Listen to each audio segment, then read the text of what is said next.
Hello नमस्कार दोस्तों and good morning to all of you. चलिए फिर शुरू करते हैं 29 जुलाई 2025 के करंट अफेयर। तो सबसे पहला करंट अफेयर है दोस्तों, इंडिया की पहली हाइड्रोजन ट्रेन कोच, इसको क्या है दोस्तों ना, सक्सेसफुली टेस्ट कर लिया गया। कहाँ पे दोस्तों? चेन्नई में इंटीग्रल कोच फैक्ट्री में। ठीक है, अब ये हमारे लिए बहुत अच्छा है क्योंकि आने वाले समय में हम लोग अपने प्लेटफॉर्म पे हाइड्रोजन ट्रेन भी देख सकते हैं। अब हाइड्रोजन ट्रेन होता क्या है दोस्तों? हाइड्रोजन ट्रेन और नॉर्मल ट्रेन में ये फर्क है ना, हाइड्रोजन ट्रेन में क्या होता है दोस्तों, हाइड्रोजन फ्यूल सेल लगे होते हैं, जबकि जो नॉर्मल ट्रेन होती है वो डीजल से या इलेक्ट्रिसिटी से चलती है। अब हाइड्रोजन फ्यूल सेल में क्या है दोस्तों, इसमें क्या है ना, जो हाइड्रोजन गैस होगी वो जो हवा में मतलब ऑक्सीजन है उसका यूज़ करके कंबाइन करके इलेक्ट्रिसिटी प्रोड्यूस करेगी, जिसकी वजह से मतलब ट्रेन चलेगी, हाइड्रोजन ट्रेन। ठीक है, और एक बात और जान लीजिए दोस्तों, जो बाई प्रोडक्ट निकलेगा, अब हाइड्रोजन और ऑक्सीजन अगर मिलेंगे तो क्या प्रोडक्ट बनेगा? बाई प्रोडक्ट वो बनेगा वाटर वेपर, जो कि जिसमें कोई स्मोक नहीं, कोई पॉल्यूशन नहीं, तो मतलब एक तरह से क्लीन एनर्जी है। ठीक है, अब इसका फायदा होगा क्या दोस्तों? एक इंडियन रेलवेज का इनिशिएटिव है जिसका नाम है हाइड्रोजन फॉर हेरिटेज इनिशिएटिव। अब जैसे कि अब ये सक्सेसफुली से टेस्ट हो गया, अब वो क्या करेगी, 35 मतलब हाइड्रोजन पावर्ड ट्रेन को चलाएगी। कहाँ पे? जो हेरिटेज और हिल रूट्स हैं ना वहाँ पे चलाएगी, जहाँ पे मतलब पोल्यूशन मिनिमाइज करने की जरूरत है। ठीक है, और उसके बाद हाइड्रोजन तो हम लोग जानते हैं एक क्लीन गैस है, उसके अलावा क्या है कि मतलब इसमें कोई पॉल्यूशन नहीं, कोई CO2 नहीं। CO2 मतलब कार्बन डाइऑक्साइड दोस्तों, जो कि ग्रीन हाउस गैस है और ग्लोबल वार्मिंग के लिए बहुत जिम्मेदार है ये। और ये जान लीजिए 2024 में एक डेमो जो था हाइड्रोजन बस का, हम इंडियन ऑयल ने जो बनाया था, वो PM जो भूटान के उनको भी दिखाया गया था। आगे चल के क्या पता ट्रेडिंग में भी फायदा हो, है ना, अगर पसंद आ गया तो। ठीक है, उसके बाद सेकंड न्यूज़ और सेकंड करंट अफेयर काफ़ी इंपॉर्टेंट है दोस्तों। ये क्या है दोस्तों? NCPCR, national commission for protection of child right. ये अभी हाल फिलहाल में न्यूज़ में इसलिए है क्यों, क्योंकि सेंटर ने करीब 25 OTT प्लेटफॉर्म जो होते हैं ना, जो वल्गर कंटेंट दिखाते हैं, उनको मतलब ब्लॉक कर दिया है। पहले क्या कि NGO और काफ़ी संस्थाएं काम कर रही थी, पर इस बार ना ये NCPCR भी बीच में आई है। अब जब जैसे ये आई ना, उसके बाद ये सेंटर को मतलब फैसला लेना पड़ा और करीब करीब मतलब 25 जो OTT प्लेटफॉर्म थे जो वल्गर कंटेंट दिखाते थे उनको ब्लॉक कर दिया गया। ठीक है, अब हम लोग को मेन एग्जाम के लिए ये देखना है दोस्तों कि NCPCR है क्या। एनसीपीसीआर का फुल फॉर्म है दोस्तों एनसीपीसीआर का फुल फॉर्म है दोस्तों national commission for protection of child right. ये एक स्टैट्यूटरी बॉडी है जिसकी स्थापना दोस्तों 2007 में हुई। अब स्टैट्यूटरी बॉडी है तो मतलब इसको किसी एक्ट के थ्रू लाया गया, तो वो एक्ट कौन सा है दोस्तों? CPCR एक्ट 2005, मतलब commission for protection of child rights act 2005। ठीक है, अब गवर्नमेंट में इस चीज़ को डिफाइन किया गया है कि जो भी 18 साल से कम के हैं वो सब बच्चे कहलाएंगे, मतलब चिल्ड्रन। ठीक है, और एक बात जान लीजिए, NCPCR as a watchdog काम करता है दोस्तों, मतलब चाइल्ड से रिलेटेड जितने भी लॉज और पॉलिसीज हैं उनका सही से इंप्लीमेंटेशन हो रहा है कि नहीं हो रहा है, उनका केयर हो रहा है कि नहीं हो रहा है, ये सारी चीज़ देखने के का काम कौन करता है? NCPCR, मतलब लॉज को भी देखता है, जो अगर लॉ बनाए गए हैं ना वो सही से इंप्लीमेंट हो रहे हैं कि नहीं हो रहे हैं। 1992 में दोस्तों, ये थोड़ा इंपॉर्टेंट रखना, एक कन्वेंशन है, मतलब यूनाइटेड नेशंस कन्वेंशन तो United nation convention on the rights of the child, ये एक मतलब यूनाइटेड नेशन का मतलब इंटरनेशनल कन्वेंशन है जिसको मतलब इंडिया ने ज्वाइन किया था 1992 में। ठीक है, और एक और बात ध्यान रखना, जो NCPCR मतलब वही जो लॉज को मतलब फॉलो हो रहा है कि नहीं हो रहा है, इनका मतलब ध्यान रखता है। कुछ लॉज हैं जैसे पॉक्सो एक्ट 2012 है दोस्तों, protection of children from sexual offences होता है ना, इसका इंप्लीमेंटेशन सही से हो रहा है कि नहीं हो रहा है। उसके बाद जुवेनाइल वो होता है जो मतलब बच्चे जो मतलब 18 साल से कम होते हैं ना और किसी क्राइम में फंस जाते हैं, तो उनकी सही से देख रेख हो रही है कि नहीं हो रही थी, इन सब चीज़ का टेक केयर करने के लिए जुवेनाइल जस्टिस एक्ट 2015 भी है, इसका भी देखता है कि इंप्लीमेंटेशन सही से हो रहा है कि नहीं, मतलब care and protection of children.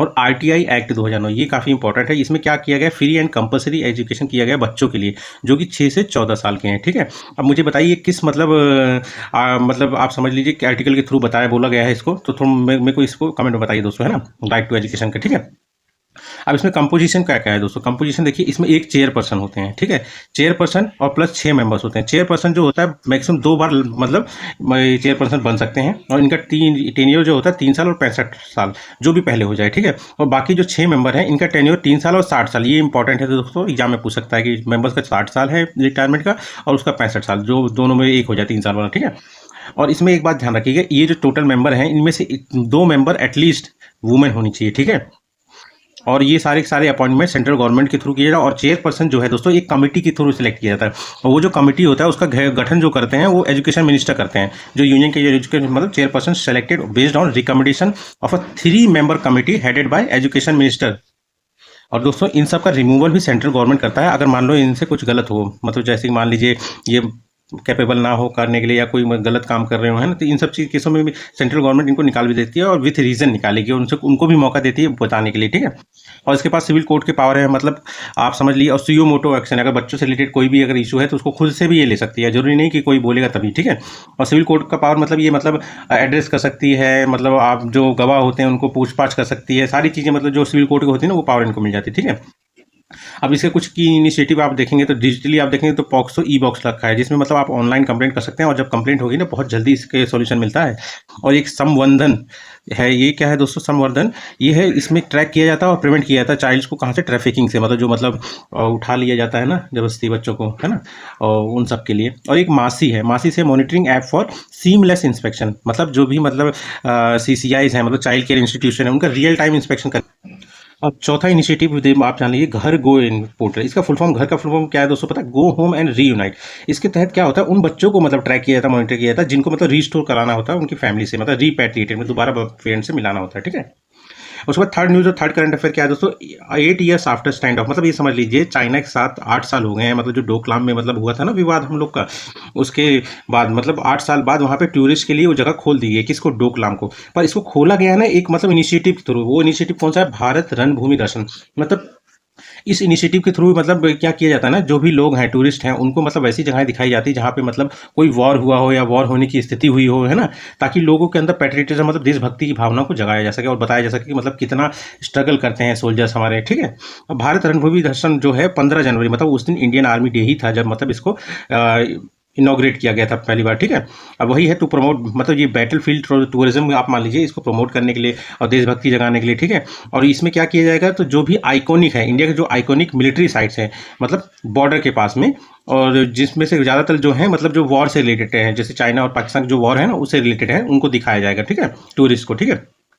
अब इसमें आप देखेंगे ईस्टर्न डायरेक्शन में अगर देखेंगे इंडिया के, तो एक डोकलाम हो गया, ये एक ट्राई जंक्शन है दोस्तों, मतलब इंडिया, भूटान और चाइना के बीच में, ठीक है। और उसके बाद आ जाता है आपका गलवान वैली। गलवान वैली आपका लद्दाख में, आप देख लीजिए, है ना। इसमें क्या हुआ था, जैसे क्लैश हुआ था ना इंडिया और चाइना के बीच में, और डोकलाम में 2017 में हुआ था क्लैश, मतलब जब भूटान ने पहली बार मतलब इंडिया के सोल्जर्स को आने के लिए अलाउ किया था, है ना। एक्चुअली क्या है उस समय क्या है ना, उधर वो चाइना अपनी रोड मतलब बढ़ाने की, इंफ्रास्ट्रक्चर बढ़ाने की कोशिश कर रहा था, तब ये मतलब भूटान ने इंडिया की मदद की थी। और सिक्किम के पास में जो ये है ना डोकलाम एरिया, वहाँ पे मतलब इंडिया भी पहुंची थी फौज लेके अपनी, ठीक है। फिर बाद में क्या हुआ क्या कि चाइना ने वहाँ पे इंफ्रास्ट्रक्चर कंस्ट्रक्शन बंद कर दिया, है ना। फायदा होता है दोस्तों, अगर पड़ोसी है, अगर पड़ोसी पड़ोसी काम नहीं आएगा तो कौन आएगा, है कि नहीं। उसके बाद क्या है दोस्तों, और ये नाथुला और चोला ले सिक्किम, यहाँ पे तो क्लैश हुआ था चाइना के साथ 1967 में, वो वाला साइट है, इसमें भी देख सकते हैं, है ना। उसके बाद चौथा आपका तवांग अरुणाचल, यहाँ पे भी जो वॉर एक्टिविटी हुई थी इंडिया चाइना का, है ना, 1962 में, ठीक। उसके बाद वेस्टर्न अगर आप देखेंगे तो एक लोंगे वाला साइट है जो कि राजस्थान में है, ये 1971 में इंडिया और पाकिस्तान का वॉर हुआ था। और उसके बाद कारगिल 1999 में कारगिल वॉर, ठीक है, लद्दाख वाला जो एरिया है, ठीक है। इंडिया पाकिस्तान बॉर्डर का है, ये इंडिया चाइना बॉर्डर का है, जो भी मतलब इसमें विवाद हुए थे। और ये साइट्स पे मतलब लोगों को घुमाया जाएगा, ठीक है। और इससे क्या है, बैटल फील्ड टूरिज्म को बढ़ावा मिलेगा, ठीक। अब नोट करने वाली बात है, डोकलाम क्या है, वही ट्राई जंक्शन है दोस्तों, इंडिया, भूटान और चाइना के बीच में। और ये किससे सराउंडेड है, अगर देखेंगे चाइना की तरफ से तो उसकी चुम्बी वैली आती है, ठीक है। भूटान की तरफ से देखेंगे तो उसकी हा वैली आती है, और इंडिया की तरफ से देखेंगे तो आपको सिक्किम आता है, ठीक है। अब ये इंपॉर्टेंट है दोस्तों, काफ़ी मतलब स्ट्रेटेजिक लोकेशन है ये, है ना। स्ट्रेटेजिक लोकेशन आप समझ सकते हैं कितना इंपॉर्टेंट है। यहाँ पे मतलब तीनों तीनों सेनाएं जो होते हैं एक साथ मिलती हैं। मैं आपको एक बार दिखाता हूँ, देखिए मैप में अगर आप देखेंगे ध्यान से, देखिए डोकलाम है कहाँ पे, बहुत, ये इंडिया का अगर ये वाला पोर्शन देखेंगे तो ये सिक्किम, देखिए सिक्किम यहाँ से अटैच हो रहा है, भूटान यहाँ से अटैच हो रहा है, और चाइना यहाँ से अटैच हो रहा है, मतलब अटैच हो रहा है, मतलब तिब्बत वाला एरिया जो है ये है डोकलाम। देखें कितना ट्राई जंक्शन पे है ना, बहुत इंपॉर्टेंट है ये, ठीक है। अब इसमें जानने वाली बात है, जैसे कि डोकलाम किसके पास है इंडिया के, मतलब इस इंडिया के जो स्टेट है कौन सा ज़्यादा नज़दीक है, वो सिक्किम। सिक्किम के बारे में आप जान लीजिए, इसका स्टेटहुड डे कब मनाया जाता है, 16 मई को मनाया जाता है, क्योंकि 16 मई 1975 में 36वां जो कॉन्स्टिट्यूशनल अमेंडमेंट हुआ था एक्ट 1975 का, उसके तहत उस मतलब सिक्किम को 22वां राज्य घोषित किया गया था इंडिया का, ठीक है। इससे पहले मतलब चोग्याल किंग थे, मतलब एक जो नामग्याल डायनेस्टी के थे, उनके अंडर में सिक्किम था, ठीक है। फिर क्या हुआ कि इसको इंडियन प्रोटेक्टरेट का भी मतलब दर्जा मिला गया, मतलब इसके बाद मतलब जो मतलब चोग्याल डायनेस्टी थे ना, उसके बाद में उनके हटा के मतलब इंडियन प्रोटेक्ट, मतलब इंडिया इसके मतलब डिफेंस हो गया और उसके फाइनेंस हो गया, इन सारी चीज़ों को देखेगी। बाकी जो एडमिनिस्ट्रेशन वाली चीज़ें हैं वही यही देखेंगे, ठीक है। और इसके बाद इसको एक एसोसिएटेड स्टेट, ये काफ़ी इंपॉर्टेंट है क्योंकि ये काफ़ी यूनिक है इंडियन हिस्ट्री में कि किसी स्टेट को मतलब एसोसिएटेड स्टेट का दर्जा मिला हुआ, ये 1974 में दिया गया था। उसके बाद 1975 में मतलब जन संग्रह हुआ, मतलब लोगों से पूछा गया कि आप मतलब इंडिया में आना चाहते हैं कि नहीं आते, तो लोगों ने बोला हाँ आना चाहते हैं। तो फिर उसी के तहत में 36 कॉन्स्टिट्यूशनल अमेंडमेंट एक्ट हुआ 1975 में, जिसके तहत 22वां राज्य बनाया गया सिक्किम को, ठीक है। इसीलिए मतलब 16 मई को इन सिक्किम स्टेटहुड डे मनाया जाता है, ठीक है। इसके बाद आता है फोर्थ न्यूज़ और करंट अफेयर दोस्तों, मैंग्रोव्स। ये एक्चुअली क्या है, एक एडिटोरियल छपा था जिसमें हमारे जो मतलब एम एस स्वामीनाथन, जो जिनको मतलब फादर ऑफ ग्रीन रिवोल्यूशन बोला जाता है इंडिया के, उनके बारे में थोड़ा सा बताया गया था। तो मैंग्रोव्स के बारे में आप थोड़ा सा जान लीजिए, मैंग्रोव्स होते क्या हैं। मैं एक फोटो दिखाता हूँ जिससे आपको मैंग्रोव्स की वैल्यू पता चलेगी दोस्तों। जैसे कि आप देख रहे हैं, ऊपर वाली फोटो देखिए और नीचे वाली देखिए, ठीक है। अब इसमें सिर्फ आप मैटर करिए दोस्तों वेव हाइट। अब वेव हाइट अगर आप देखेंगे, एक मैं लाइट बंद कर देता हूँ, है ना। अगर आप वेव हाइट देखेंगे तो यहाँ पे देखिए, है ना, ये समुद्र वाला एरिया है, यहाँ पे ये मैंग्रोव लगे हैं। ये वेव हाइट उठी मतलब बराबर ही उठ रही है, पर ये क्या है, इसकी जो शॉक को है मतलब जो भी मतलब इसका इंटेंस है, इसको कम किसने किया, ये इन पेड़ों ने किया। ये पेड़ कौन से हैं, ये मैंग्रोव्स हैं, है ना। इन्होंने कम कर दिया और घर के पास पहुंचते पहुंचते ये एकदम लो हो गए, ठीक है। पर यही अगर मैंग्रोव्स नहीं होंगे, खत्म हो जाएंगे, तो ये जो वेव की हाइट है एकदम ऐसी जाएगी, और ये जो घर और बने हुए हैं इसके आसपास, ये सब तहस महस हो जाएंगे। देखिए बिल्डिंग विल्डिंग गिर गई। अब आप समझ लीजिए इनकी वैल्यू कितनी है, ठीक है। थोड़ा सा हम लोग जान लेते हैं मैंग्रोव के बारे में, ठीक है। मैंग्रोव्स होते क्या है दोस्तों, ये कोस्टल फॉरेस्ट हैं। क्या है दोस्तों, कोस्टल फॉरेस्ट, मतलब कोस्ट एरिया पे ज़्यादा मिलते हैं, ठीक है। जहाँ मतलब ये और उगते कहाँ पे, जो थोड़ा मतलब सॉल्टी मतलब सैलाइन वाटर होता है ना, उसके एरिया में वो उगते हैं, ठीक है। सैलाइन और टाइडल वाटर एरिया जो होता है वहीं पे होते हैं, ठीक है। ये क्या करते हैं, शोर लाइन्स, ये तो मैंने आपको दिखा दिया शोर लाइन्स को कैसे बचाते हैं ये लोग, है ना। उसके बाद ये फिशरीज को भी सपोर्ट करते हैं। इनके आसपास काफ़ी फिश हो गई, है ना, ये सब मतलब अंडे देती हैं, मतलब और उसके बाद मतलब इनका मतलब इनको रहने के लिए जगह भी मिलती है, खाने के लिए खाना भी मिल जाता है, ठीक है। मतलब इस तरह से ये मतलब बायोलॉजिकल डाइवर्सिटी को भी मतलब फोकस करती हैं, मतलब मैरीन डाइवर्सिटी को भी आगे बढ़ाती हैं, ठीक है। अब ये फिशरीज को भी, और सपोर्ट कार्बन स्टोर कार्बन, अब मतलब जो कार्बन डाइऑक्साइड हम लोग रिलीज करते हैं किसी मिशन के थ्रू, उसको भी ये एब्जॉर्ब करता है, ठीक है। तो समझ लीजिए कितना काम कर, और ये जान लीजिए दोस्तों, ये कंट्री में 0.15% ही है, ये जान लीजिए आप, ठीक है। अब इंडिया का जो मतलब ISFR मतलब फॉरेस्ट रिपोर्ट 2023 है, उसके मुकाबले अगर उसके तहत देखेंगे तो वेस्ट बंगाल में सबसे ज़्यादा मतलब मैंग्रोव्स पाए जाते हैं। उसके बाद गुजरात में पाए जाते हैं, फिर अंडमान निकोबार। यही 3 ध्यान रखिए आप, है ना, बाकी इंपॉर्टेंट होता है नहीं, 3 ही पूछ सकता है एग्जाम में, ठीक है। और इस बार जो 2023 की रिपोर्ट आई है फॉरेस्ट रिपोर्ट वाली, उसके तहत इंडिया के पास 4992 किलोमीटर स्क्वायर एरिया जो है वो मैंग्रोव्स घेरे हुए हैं, ठीक है, जो कि बहुत अच्छी बात है, ठीक है। अब इनके लिए कुछ ग्लोबल इनिशिएटिव भी हो रखे हैं। ग्लोबल इनिशिएटिव में आप देख लीजिए कि इंक्लूजन ऑफ मैंग्रोव्स मतलब किसमें, बायोस्फीयर रिजर्व में और यूनेस्को ग्लोबल जियो पार्क्स में, ठीक है। उसको mangroves for the future initiative, ये किसके द्वारा लाया गया था, IUCN और यूनाइटेड नेशन डेवलपमेंट प्रोग्राम के द्वारा। अब इंडिया का इनिशिएटिव अगर आप देखेंगे दोस्तों, तो नेशनल मैंग्रोव कमेटी बनाई गई है, जिसकी स्थापना 1976 में किया गया था, मतलब इन्हीं के संरक्षण के लिए, ठीक है। और एक मिस्टी है, मिस्टी क्या है दोस्तों, इसको मतलब mangrove initiative for shore line habitat and tangible income, ठीक है। अब ये हैबिटेट्स को वहाँ पे सुधारने के लिए और उसके थ्रू मतलब इनकम को जनरेट करने के लिए इस इनिशिएटिव को 2023-24 के यूनियन बजट में पेश किया गया था, ठीक है। अब एक चीज़ और ध्यान रखिएगा दोस्तों, सबसे पहले अगर किसी ने मतलब इसके बारे में थोड़ा सा मतलब जागरूक किया था लोगों को, इसके बारे में टेंशन बताया था, तो वो MS स्वामीनाथन जी थे, जिन्होंने क्लाइमेट कॉन्फ्रेंस ऑफ टोक्यो में 1989 में इसके मतलब इंपॉर्टेंस के बारे में बात की थी, किसके, मैंग्रोव्स के बारे में, ठीक है। इनके काफ़ी इनिशिएटिव है, मतलब कंट्रीब्यूशन भी है MS स्वामीनाथन जी का। जैसे कि इन्होंने ISME है, international society for mangrove ecosystem, इसकी स्थापना की थी 1990 में, और इसके पहले प्रेसिडेंट भी बने थे, ठीक है। इन्होंने एक फिश बोन कैनाल मेथड होता है, ये मतलब जो मतलब फिश की हड्डियाँ होती हैं ना, जैसे ऐसे ऐसे होती है ना, ऐसे ऐसे करके इसी टाइप का एक सिस्टम बनाया है, मेथड बनाया था, जिसकी वजह से जो भी मतलब मैंग्रोव खत्म हो चुके हैं, एक उनको दोबारा रीस्टोर किया, मतलब ये restoration technique to bring back mangroves, ठीक है। उसके बाद अगर आप देखेंगे मैंग्रोव्स फाउंड इन, हाँ, ये इंटरटाइडल जोन्स कौन से होते हैं दोस्तों, पता है। इंटरटाइडल जोन्स वो होते हैं जहाँ पे मतलब फ्रेश वाटर और जो सॉल्टी वाटर मतलब सी वाटर होता है, वो दोनों मीट करते हैं, मतलब जैसे ट्रॉपिकल और सब ट्रॉपिकल जो कोस्ट लाइन है, मोस्टली वहीं पे ये पाए जाते हैं, ठीक है। और इनकी खास बात क्या होती है, 2 खास बात आप ध्यान रखिए। एक तो ये मतलब कम ऑक्सीजन और ज़्यादा सैलिनिटी, मतलब ज़्यादा खारापन हो और कम ऑक्सीजन वाली स्थिति में भी मतलब ये लोग सर्वाइव कर जाता है। और सबसे मेन है इनका न्यूमाटोफोर्स। ये क्या है दोस्तों, एक ब्रीथिंग रूट्स, मतलब इसमें क्या है कि जैसे कि जहाँ पे ये उग रहे हैं, मतलब वहाँ पे ऑक्सीजन की कमी बहुत रहती है, तो इनकी एरियल रूट्स मतलब ये हवा में रहती हैं, है ना, हवा से ऑक्सीजन को खींचती हैं डायरेक्ट, ठीक है। उसके बाद फिफ्थ न्यूज़ और फिफ्थ करंट अफेयर क्या है दोस्तों, फिफ्थ करंट अफेयर काफ़ी इंपॉर्टेंट है दोस्तों। एक ट्रेजिक केस हुआ था सेक्सुअल हैरेसमेंट का, ठीक है। उसमें क्या हुआ था कि मतलब एक लड़की थी, और उड़ीसा में एक कॉलेज है बालासोर के, वहाँ पे क्या है, उसने मतलब कंप्लेन किया था अपने मतलब एक मतलब प्रोफेसर के ऊपर कि उन्होंने उनके साथ सेक्सुअल हैरेसमेंट किया है। तो किसी ने उनकी बात को सही सीरियसली लिया नहीं, तो बाद में क्या किया, उन्होंने अपने आप को आग लगा लिया उसी कॉलेज कैंपस में, ठीक है। वहाँ पे ICC था दोस्तों, इंटरनल कंप्लेंट कमेटी थी, पर उसने इनकी बातों को सीरियसली नहीं लिया, ठीक है। अब माँ बाप बोले थे, इन्होंने इनकी बात को सीरियस नहीं लिया, इसीलिए उसने आग लगा लिया, ठीक है। तो मतलब जिम्मेदार बता रहे हैं, ठीक है। पर ये सब केस मतलब आप सोचिए कितना खतरनाक है ना, मतलब आप सोचिए कि आदमी कितना बेबस हो जाता होगा, है कि नहीं। थोड़ा सा हम लोग बैकग्राउंड में चले जाते हैं कि ये मतलब ICC आया कहाँ से, internal complaint committee.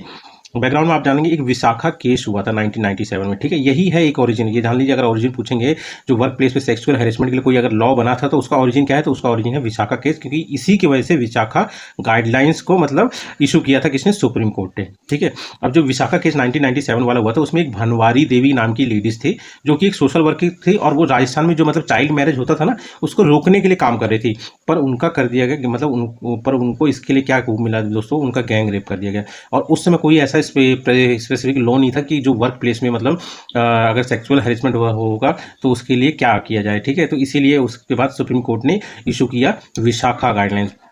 Vishakha guidelines के तहत मतलब उन्होंने, सुप्रीम कोर्ट ने सेक्सुअल हैरेसमेंट को भी डिफाइन किया वर्क प्लेस पे, और मैंडेटरी कर दिया एम्प्लॉयर के लिए, जो मतलब आप एम्प्लॉयज़ रखता है ना जो कंपनी वाले हैं उनको मैंडेटरी कर दिया कि एक कंप्लेंट कमेटी बनाना पड़ेगा जिसकी हेड वुमेन होगी, और उसमें एक एक्सटर्नल मेंबर भी होगा। मान लीजिए वहीं इंटरनल वाले ही एम्प्लॉय रहेंगे तो वो लोग बाइस्ड हो जाएंगे, है ना। इससे क्या है कि बाइस्ड हो जाएंगे तो मतलब क्या पता कोई केस बाहर ही ना आए, है ना। और इसीलिए और एक चीज़ और कहा है कि जो भी केस आएगा उसका टाइम बाउंड मतलब एक सीमित समय रखा जाएगा, उसी के अंदर में उसका डिस्पोजल होगा, उस इशू को देखा जाएगा, ठीक है। उसके बाद आ गया बी, अगर देखेंगे तो पोश एक्ट 2013। ये कब हुआ था दोस्तों, ये निर्भया केस जो हुआ था ना 2012 में दिल्ली में, ठीक है। उसी के बाद इस लॉ को पास किया गया, ठीक है। इसको और भी एक नाम से कहा जाता है the sexual harassment of women at work place prevention prohibition and redressal act 2013, इसी एक्ट के बाद आया था, ठीक है। अब इसमें क्या कहा गया कि जो आईसीसी है ना, आईसीसी आपका ये समझ लीजिए जो इंटरनल कंप्लेंट कमिटीज़ होती है ना, इनको कंपलसरी कर दिया गया हर वर्क प्लेस पे जहाँ पे 10 एम्प्लॉयज़ से ज़्यादा होंगे। जिस भी कंपनी में एम्प्लॉयज़ की संख्या 10 से ज़्यादा होगी वहाँ पे आईसीसी होना कंपलसरी है। और आईसीसी को ये भी कंपलसरी कर दिया गया कि जो भी केस उनके पास आएंगे वो 90 दिन के अंदर उनका निपटारा हो जाना चाहिए, है ना। तो थोड़ा सा हम लोग जान लेते हैं इसके पावर और स्ट्रक्चर के बारे में। आईसीसी इंटरनल कंप्लेंट कमिटीज जो होती हैं जो पोस्ट एक्ट के थ्रू बनाए गए, मतलब पोस्ट के एक्ट के अंडर में जो हैं, तो उसमें क्या है कि जो हेड होंगी वो सीनियर वुमेन होंगी एम्प्लॉय, ठीक है। और अदर मेंबर में एटलीस्ट 2 एम्प्लॉय होंगे, और एक जो मैंने बताया कोई एक्सटर्नल मेंबर होगा, वो किसी एनजीओ से भी हो सकता है और कोई एक्सपर्ट होगा जो कि सेक्सुअल हैरेसमेंट केस को देख चुका हो पहले, ठीक है। और इसमें जान लीजिए इनमें जो टोटल संख्या है उनमें 50% वुमेन होना जरूरी है, ठीक है। और इंक्वायरी 90 दिन में खत्म हो जाना चाहिए। और इसको पावर है किसका, मतलब इसकी पावर रखी गई है सिविल कोर्ट पावर की तरह, मतलब सुओ मोटो भी एक्शन कर लग सकता है ये, ठीक है। और मतलब किसी को बुला सकता है, बात कर सकता है, मतलब गवाह से बात कर सकता है ना, जो भी मतलब सबूत है उनको देख सकता है, ठीक है। उसके बाद 6 न्यूज़ और 6 करंट अफेयर आपका दोस्तों, परिहा विहार टेम्पल। दोस्तों ये क्या है दोस्तों, ये एक विवाद का कारण है कंबोडिया और ये थाईलैंड के बीच में।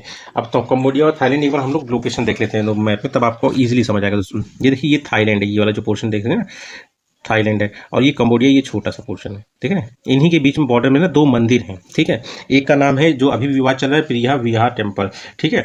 और एक है तू मुआन थोम टेम्पल। एक्चुअली क्या है इसी के पास, मतलब जैसे इसको मतलब थाईलैंड अपना मानता है, इसके लिए तो मान गया था कि मतलब ये उसका है कंबोडिया का, पर इसमें कंबोडियन एंथम बजने की वजह से इसको बहुत खराब लगा, ठीक है। थाईलैंड इसको अपना मानता है, ये को टेम्पल है, शिव टेम्पल ही है, ये भी शिव टेम्पल है, तो जिसकी वजह से मतलब वो विवाद स्टार्ट हो गया, ठीक है। अब ये समझ लीजिए थाईलैंड को सपोर्ट कर रहा है कौन, थाईलैंड को सपोर्ट कर रहा है यूएसए, और मतलब थाईलैंड मच कैपेबल भी है कंबोडिया से, पर कंबोडिया को सपोर्ट कर रहा है चाइना, ठीक है। अब दोनों ही एक दूसरे के एंटी में है, प्रॉक्सी वार की तरह कर रहे हैं दोस्तों। प्रिया विहार टेम्पल है क्या, कहाँ है दोस्तों, तो ये नॉर्दर्न कंबोडिया में है, टैंगरिक माउंटेन, ये ध्यान रखना कि टैंगरिक माउंटेन में ही नॉर्दर्न कंबोडिया के पास में है, और मोस्टली ये बॉर्डर जो पड़ता है ना कंबोडिया थाईलैंड का वहाँ पे। अब इससे आप लोग को समझ आ गया कि टैंगरिक माउंटेन है कहाँ, ठीक है। ये किसको डेडिकेट है, शिव भगवान जी को डेडिकेटेड है, और बनाया किसके द्वारा था, मेन तो आप जान लीजिए खैमर डायनेस्टी के राजाओं ने बनाया था, ठीक है। इतना अंदर तो जाएंगे नहीं, पर तभी जान लीजिए सूर्यवर्मन पहला जिसने बनाया था, और जिसने एक्सपेंड किया तो उसका नाम है सूर्यवर्मन सेकंड, ठीक है। और ये जो टू मुआन थोम टेम्पल है इसको भी खैमर डायनेस्टी ने ही बनाया था दोस्तों को। और ये जो प्रिया विहार टेम्पल है ना, इसको यूनेस्को वर्ल्ड हेरिटेज साइट का भी दर्जा मिला है 2008 में, ठीक।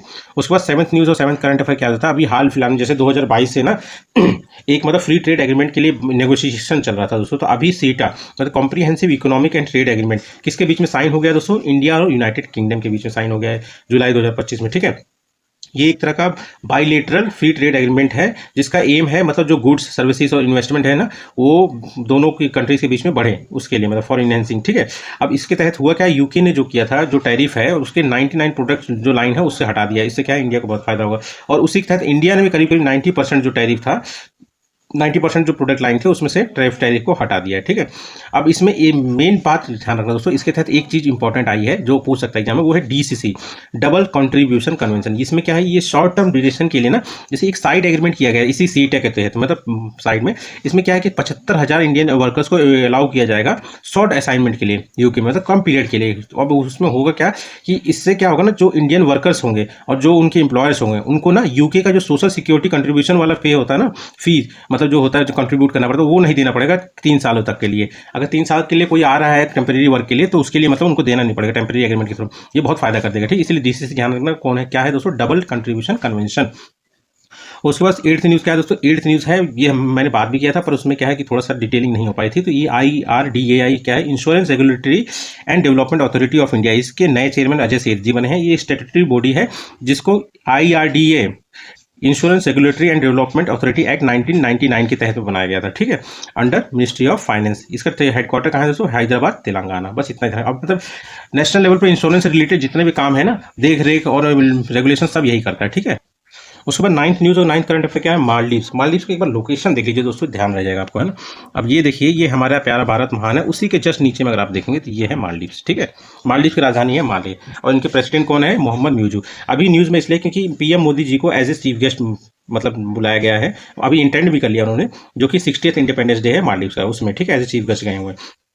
इनको इंडिपेंडेंस कब मिली थी दोस्तों, इनको मिली थी यूनाइटेड किंगडम से मिला था आज़ादी कब, 26 जुलाई 1965 को, इसीलिए 26 जुलाई को ये इंडिपेंडेंस डे मनाते हैं। और एक बात ध्यान रखना, अभी हाल फिलहाल में 12 मार्च 2025 में मॉरिशस नेशनल डे भी मनाया गया था, जिसके गेस्ट ऑफ ऑनर कौन थे, PM मोदी जी, ठीक है। और स्मॉलेस्ट कंट्री है मतलब पूरे एशिया की, और एक आइलैंड कंट्री है जिसकी राजधानी माले है। करीब 1200 आइलैंड से बना हुआ है दोस्तों, पर 200 हैं जिसमें मतलब लोग रहते हैं, ठीक है, वो इतना इंपॉर्टेंट नहीं है, ठीक है। 10th न्यूज़ और 10th करंट अफेयर क्या है दोस्तों, ये है मिड ईयर सेफ्टी इंडेक्स। बहुत ही भद्दा मजाक है ये दोस्तों एक तरह से, क्यों, क्योंकि इसमें इंडिया की रैंक को नीचे कर दिया गया पाकिस्तान से, और बोला जा रहा है कि पाकिस्तान ज़्यादा सेफ है एज कम्पेयर टू इंडिया रहने के लिए। अब बताइए कितनी बेवकूफ़ वाली बात कर रहे हैं, मेरे को सुन के बड़ा गुस्सा आ रहा था।